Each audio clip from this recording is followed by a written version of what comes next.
Facebook, YouTube, Patreon, and now Rumble.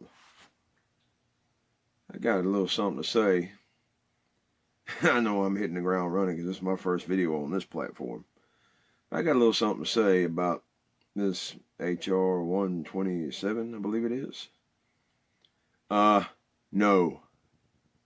Hell no. Not just no, but hell no. All right.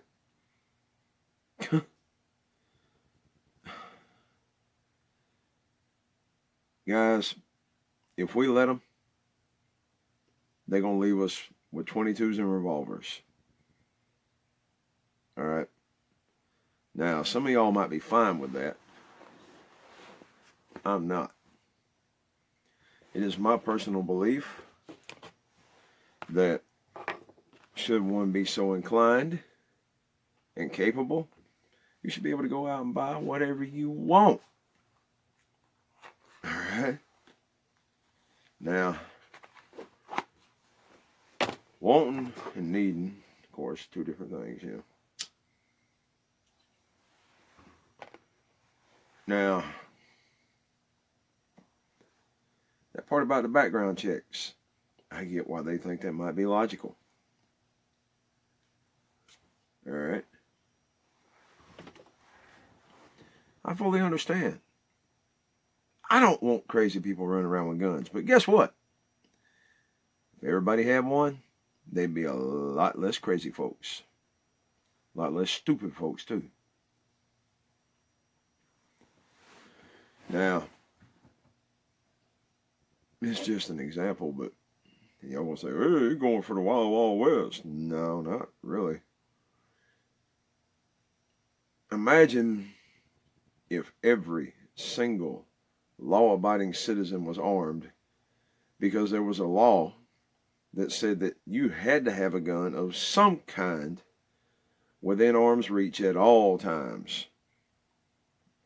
Now, I'm not proposing that something like that be passed. That'd be like, you know, 2A supporter's wet dream right there. And that, seeing as how it's required by the government, they provide it and everything associated with it, along with an ammo allotment. You know, got to be reasonable. Now, imagine you're the bad guy. A somewhat logical bad guy. You're thinking about robbing this dude. You'd be sitting there thinking to yourself like,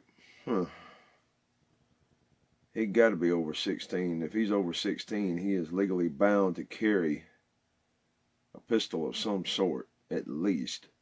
Which means if I mess with him or her, they're liable to pull it. And if they pull it, they're either going to shoot me or I got to shoot them. And then I either end up dead or with a murder charge. A simple mugging turns into contemplating either murder or attempted murder. So, yeah, that would give them pause. You know, I think it would anyway. I don't know. I'm just a stupid redneck. But it would definitely give me pause. And in my neighborhood, there is not a lot of person-on-person crime. There is almost no violent crime. And hello, I'm not in the suburbs. You see the camper in the background here. I'm kind of out in the sticks, but my neighbors are right there, right there, right there, right there, right there, right there, and right there. I got to be careful which way I shoot when I go out in the backyard and go shooting. All right? But, see, around here, bad guys know what's on the other side of that door. All right? Beyond the shadow of a doubt, they know they're not going to like it. They know we won't be bullied.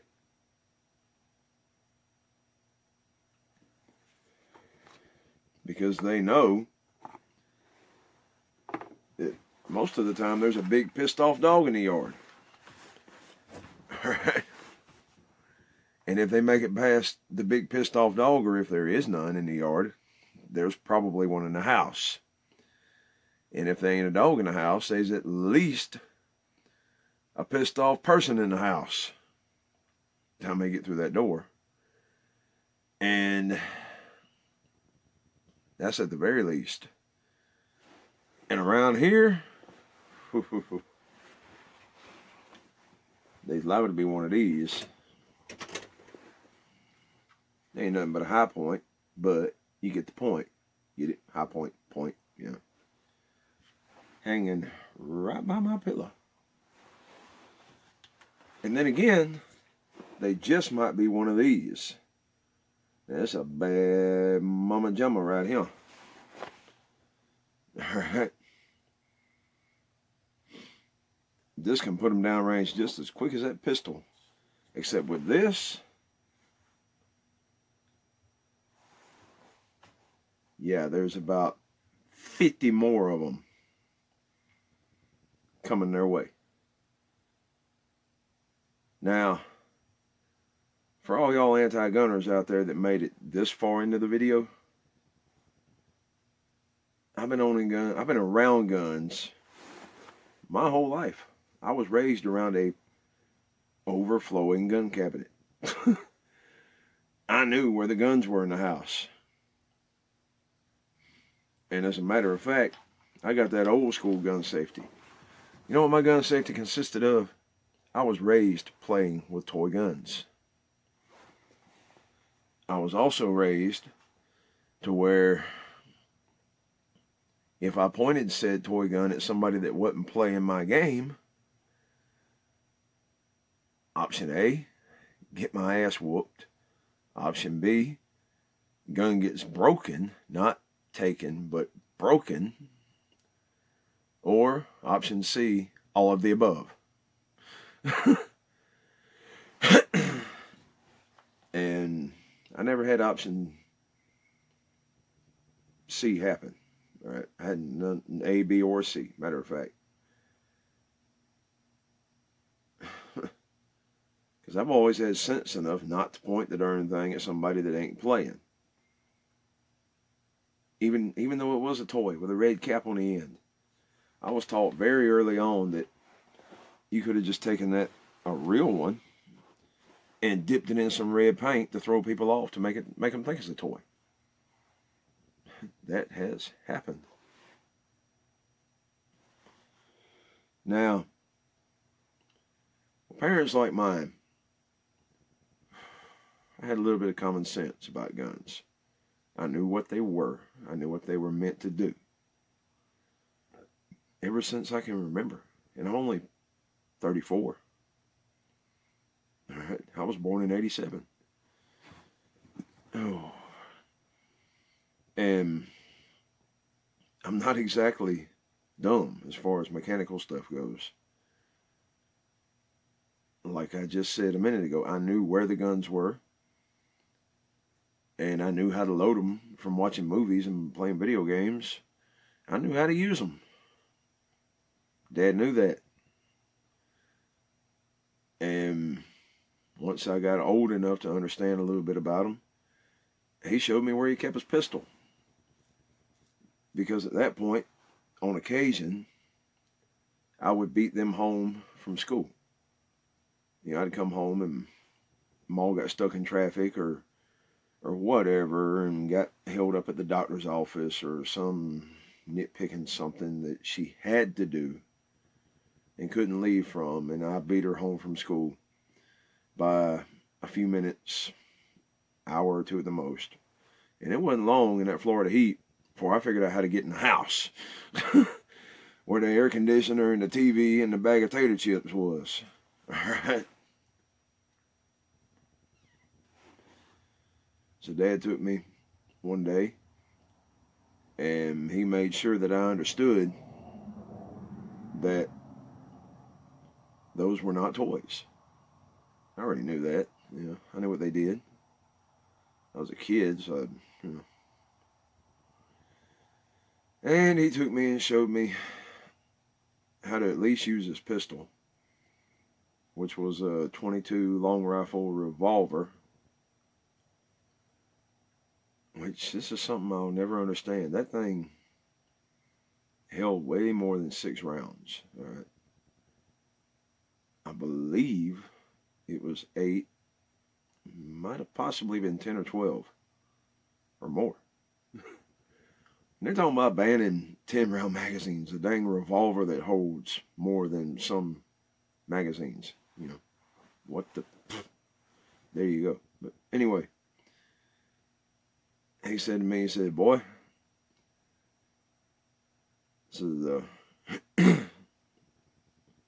if you ever find yourself at home alone, which at that point had done happen a couple times, you know, the being home alone part. So if you ever find yourself at home alone, you're going to come in the house anyway. Just lock the door behind yourself when you come in. Lock the knob, lock the deadbolt. And if somebody comes beating on that door wanting in, and you don't know them, and they're not police, you go in here, you get this thing, and you crawl up under the bed. Bring the phone with you. Call 911. Don't come out until they get there. And if they come in there where you at, use it. That was my training course. All right. I grew up with a BB gun and an airsoft gun and eventually a paintball gun. Okay. I knew how to use them. I knew how to take them away. Actually, that saved my life one time. I was down there in between Tampa and my home county, Polk County, which, go Judd. Y'all gotta look him up, Sheriff Grady Judd. I'll just leave it at that. But anyway, and his stance on guns and gun control. But I never thought it'd happen. Not to me. It happens to other people. Yeah. I got mugged. Yeah, I was coming home from the bar. About half lit. Probably shouldn't have been on the road, but, you know. And went to pay for my gas. Came back out and pumped it. Went back in, got my change, came back out. And dude was crouched down on the other side of my Explorer waiting on me. And when I came around the corner, he came up with a gun, a revolver to be exact. And all those childhood games just kicked in. In about 3 seconds, I had it away from him. All right. And he didn't even have time to get it level. Because my brain kicked into, what the hell's going on? Oh shit, gun. And then, next thing I knowed, I had a hold of the barrel, grabbed him by his wrist.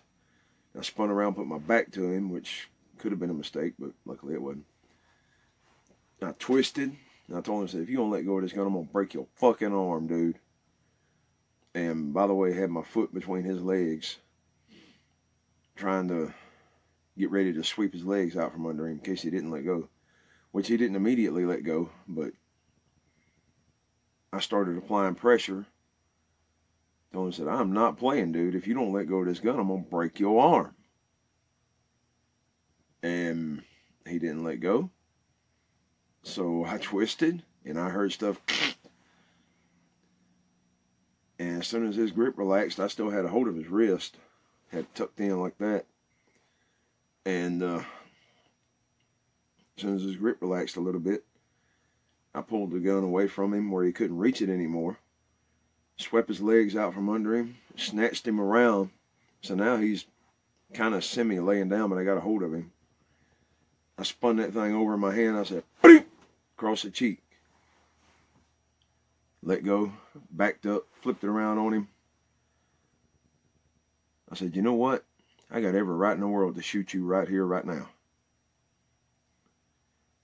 I said, "But I'm going to leave you with a little piece of advice. So you just got your ass handed to you by an unarmed, overweight, out of shape, drunk guy that don't like to hurt people. You really need to evaluate some of your life decisions." So if I wasn't drunk, I'd call the law right now, but I got to drive home. I said, "Now you lay right there. Do not move. If you move, if you get up before I get in my car, I'm going to shoot you. If you get up before I get out of this parking lot, I'm going to run your ass over, and then I might still shoot you." I said, "I'm going to go down the road until I can't see the lights of this place anymore, and I'm going to throw this thing out the window." I said, "I better not never see you again." And that's exactly what I did. So being raised around guns, playing with guns, toy guns, saved my life.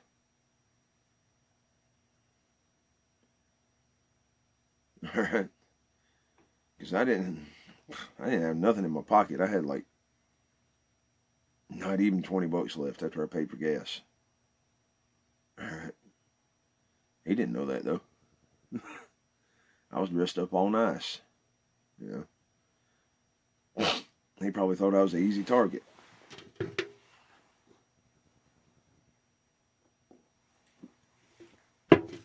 Yeah. He did that with a revolver. He didn't do it with one of them. He didn't do it with one of these. He did it with a revolver. Tried to anyway. He could have easily squeezed that trigger, but I didn't give him time. But the Second Amendment is meant to be enforced as written. And there's no ifs, ands, or buts written anywhere into the original language about nothing about a background check or, yeah, you can have a gun, you can't have certain guns. None of that. All right. And I'll give it to you, back then, whatever was available to the military was also available to the public. And, you either had a stick or a rock tied on a stick back then. Basically. Or a rock shoved down a piece of pipe with some gunpowder behind it. A metal rock.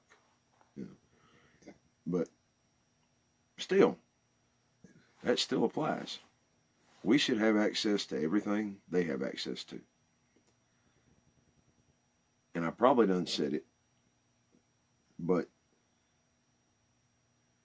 let's say you're a billionaire and you want to own an aircraft carrier, a retired one.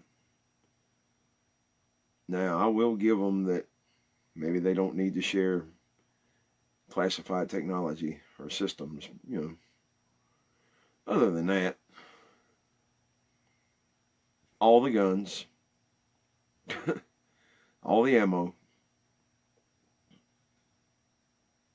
a full staff, all the planes for it, everything they can carry that ain't classified. You ought to be able to own it. You ought to be able to go out and buy an Iowa-class battleship if you want to, or a destroyer, or whatever you want. Imagine another country's thinking about coming over here starting shit directly, which is never going to happen. Not in this day and age anyway. But just imagine. They got to sit back and think, well, we not only got to deal with their top-of-the-line Navy that we can predict, we also got to deal with their civilian Navy that we can't predict, and we have no idea what their numbers are. We not only got to deal with an organized National Air Force, we got to deal with a civilian Air Force that we can't predict, and we don't know what their numbers are. We not only got to deal with ground troops, we got to deal with civilian troops, or the militia, who are untrained, unpredictable, and we don't know what they have. All right, that's from defending from the foreign invaders' point of view. Now, defending from other people, other idiots, if they're out there breaking the law by busting in on you, what makes you think they're not going to break the law and have an illegal gun anyway? What makes you think they're not going to drop an auto sear in this that they carved out of wood or a piece of plastic or something, make it full auto? What makes you think they're not going to buy one of these with that third pinhole, which I don't have, by the way,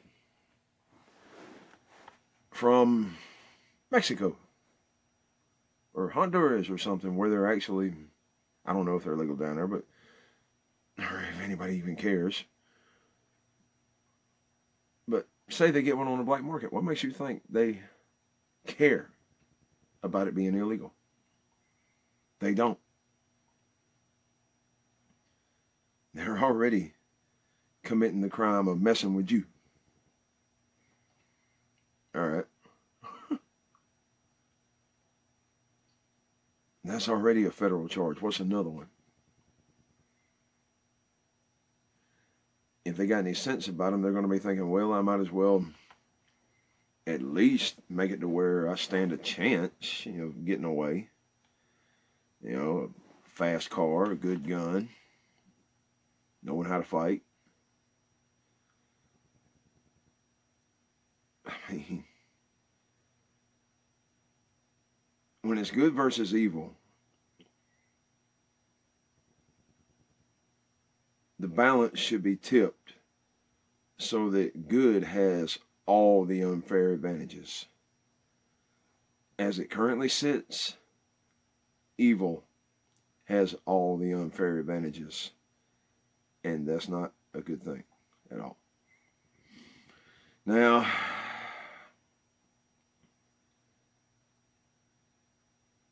as far as registration goes, fuck you. 2 words. Fuck you. I'm not registering shit. As far as confiscation goes, come and get it.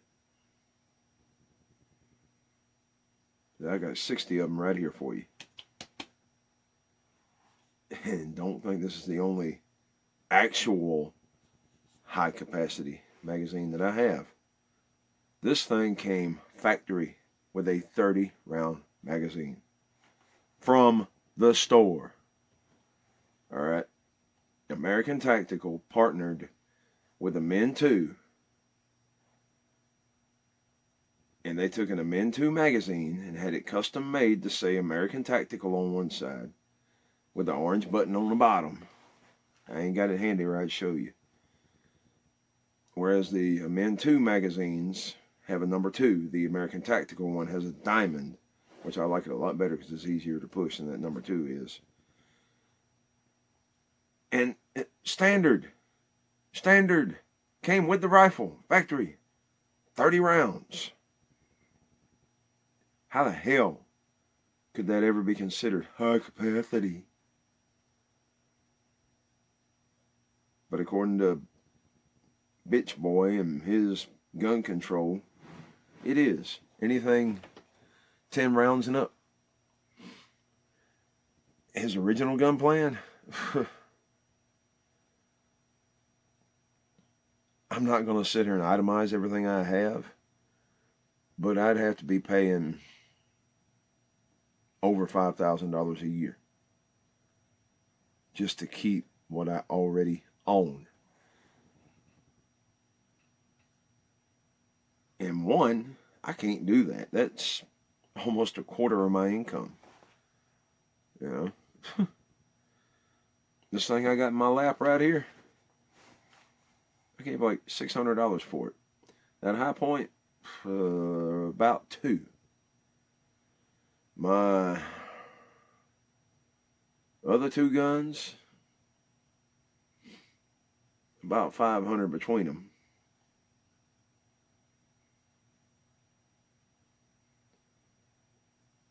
So I've only got about $1,300 in guns. And then accessories might put it close to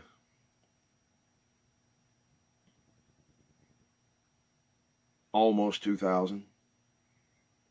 And this is permanent stuff, that lasts a long time. How in the hell is it worth it for somebody like me that only makes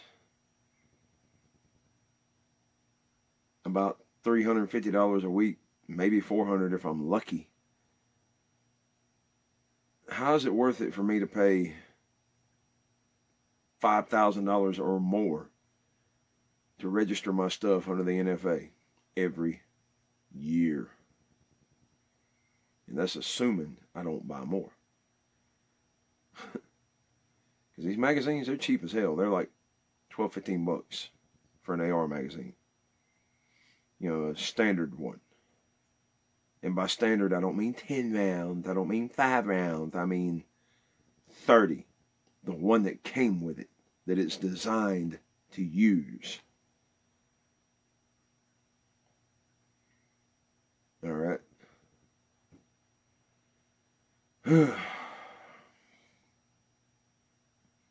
And the buying accessories online and ammo online, that's a whole nother ball game right there.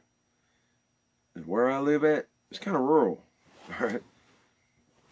They ain't but, last time, I don't know an actual population count, but off the top of my head, looking at the vote count,